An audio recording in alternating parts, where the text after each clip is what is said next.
Since we began this broadcast with a report from Bob Schieffer, we thought it would be fitting to end with some thoughts from the other resident former Face the Nation moderator, John Dickerson. On Bloody Sunday, John Lewis wore a backpack. It contained fruit, a toothbrush, and 2 books. He expected to spend the night reading in jail. Instead, he spent it in the hospital, his skull fractured from a police beating. He would carry the scars of that beating for the rest of his life, and carry out the rest of his life between those 2 books that he carried. One book was The American Political Tradition, a reappraisal of the country's history.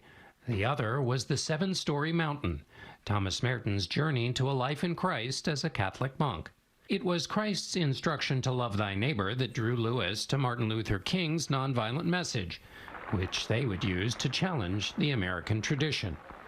How does a young man find the courage to sit before open hatred at lunch counters and stand before police lines protected only by an idea? Hope.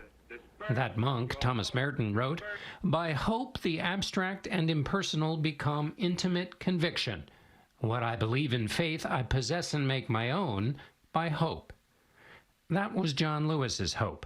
Not happy talk hope, but a durable, tempered, saving conviction that a belief in love, common humanity, and the pursuit of equality will win in the end. In the face of a billy club, hope is a walking stick. I asked Lewis about loving thy neighbor a few years ago, sitting at a replica of one of the lunch counters where he started his protesting career. Where is that message now? The message is still embedded in many of us.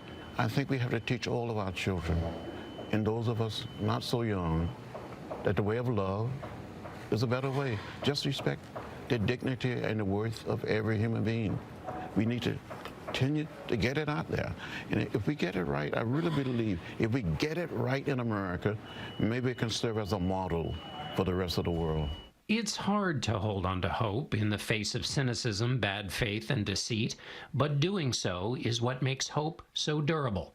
It has value because people like John Lewis purchased it through suffering and sacrifice. He believed America was worth the hope and the pain. Lewis's hope also filled him with irrepressible happiness, despite all that he'd been through. He was still living by a hope in equality at the end of his life. A life that is a monument to hope, belief in it and the power of it. John Lewis stood up by sitting down.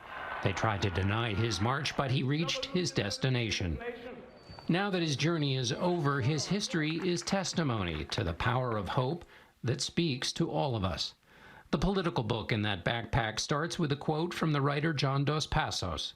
In times of change and danger, when there is a quicksand of fear under men's reasoning, a sense of continuity with generations gone before can stretch like a lifeline across the scary present.